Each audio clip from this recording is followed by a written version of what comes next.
give credit to UNLV. I mean, they on senior night for them, and having not played since Saturday, you could tell that they were probably the fresher team. Although, as I mentioned to our team, I mean, if you want to win a Mountain West Conference tournament championship, you got to win 3 games in 3 days. Even though we had to play 3 games in 5 days, and it was a gauntlet of a schedule we've had. You don't want to make excuses, but when you get the bye, because we go to Hawaii, and then you have COVID outbreak, and now you're getting games rescheduled within your bye week. And, for us, we already lost the first bye week because of Hawaii. And now you just got game upon game upon game. And, when you're using certain guys like we are with the usage rate and the minutes, I mean, naturally you're going to get worn down. Maldo, I thought, after getting really, hit hard, actually has a lesion in his eye, and he's in a bad way right now. And so hopefully he'll be ready to go by Saturday, but I'm not sure if that'll be the case or not. But for him to come back in that game and to just grind it out, I mean, just speaks to his toughness. And then, you got, situations, first half, Graham gets in foul trouble. And then lo and behold, Hunter Thompson, who hasn't played a lot of minutes over the last month, for him to come in and make those 3 threes and really keep us in the game and give us an opportunity to win the game. And I thought that, the start of the second half, we kind of, we made that little run there. And then we had a stretch, which really was the only stretch in the game other than the first few minutes of the game where we gave up 4 offensive rebounds. I think they made 7 out of their last, 10 shots during that stretch. And I thought we did a tremendous job on a short turnaround.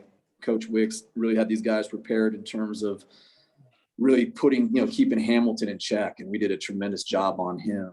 But give those guys credit. They're secondary guys or role guys. They stepped up and made shots. I mean, Royce Ham hits 3 threes. Webster. I mean, just go down the line, and that's what's tough. And I told our guys, I mean, it's we found a way all year to win these close ones, and now down the stretch here, the last 3 or 4 games where we've gone down to the wire, and so it's not like you're getting blown out in games, but also too, I mean, you have to find a way to win games, and we got to really figure out here sooner than later, what's causing us, down the stretch to kind of do that. And you also too, you got to put yourself in a position where maybe you're not in the 1 possession game, where maybe you got a 6 or 8 point lead. And, those are just things that we're gonna have to go back and look at. But, to our guys, I mean, the stretch that we had since CSU on Wednesday, and for us to come here, I mean, like I said, it's not sure. I won't say it's fair or not fair, but you know what? Life's not fair. So figure out a way to win close games, figure out how to win the next one, and figure out a way to win the conference tournament.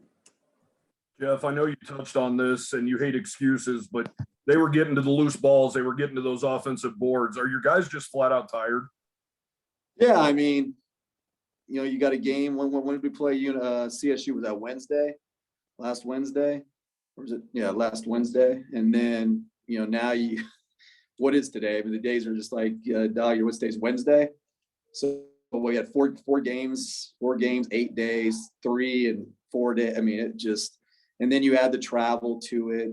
And yeah, I mean, it's hard, but then also too, it gives you a real appreciation for NBA players, who play 82 game schedules, that play back to back. And there's also a reason why they're NBA players, but also too, our guys don't travel on charter jets. They don't have to worry about not going to class. I mean, there's a lot of things that go into it. And, we played 30 games, and, to be 23-7 with a group that, those expectations weren't there. I mean, so you still got to look at the big picture, but, we also need to finish. And that's what we always talk about. I mean, every day, every practice, every possession, you got to find a way to finish. And right now, we got to find a way to finish this thing off right.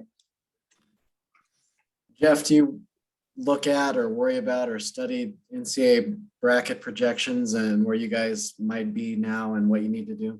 No, not really. No, I mean, at the end of the day, you just gotta focus on the next game. And, our league is so good. For us to be right now, in the league 12-5, in one of the top 6-7 leagues in the country. I think that speaks for itself. And, we came in here, and it's not like we lost to a quad 4 team, or, you know, I mean, that's a, you know, a team that's in the top, you know, top 100, a team that, you know, really they played won 4 out of their last 6, and those 2 losses were to Boise, and both those games at both places were down to the wire. So it's not from a, you know, you're playing a bad team. And so, no, we'll just, like I said, we just got to continue to figure out a way to keep on going, figure out a way to get Saturday. And that's all our focus is. And then after Saturday, we can worry about the conference tournament. But as of right now, we need to focus on Fresno on Saturday.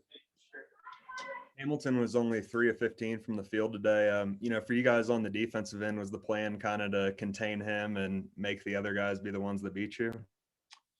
Yeah, I mean, that's, you know, what we did with Grant Sherfield, and what we did on Hamilton was, I mean, it was a tremendous effort on, you know, X's part, on Wenzel's part, on those guys that were guarding them, and then our bigs in terms of getting up there and impacting the ball. And that's the thing too, is that when you've played 3 games in 5 days like we have, and, you know, Graham's having to exert the energy that he's having to exert in terms of having to get out there and blitz ball screens and get the ball out of his hands, run back. I mean, you know, we're asking a lot.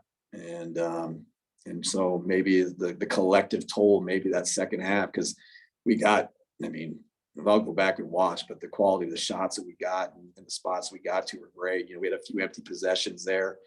You know, I said Maldo was, I mean, for him to even come back and play was probably a miracle.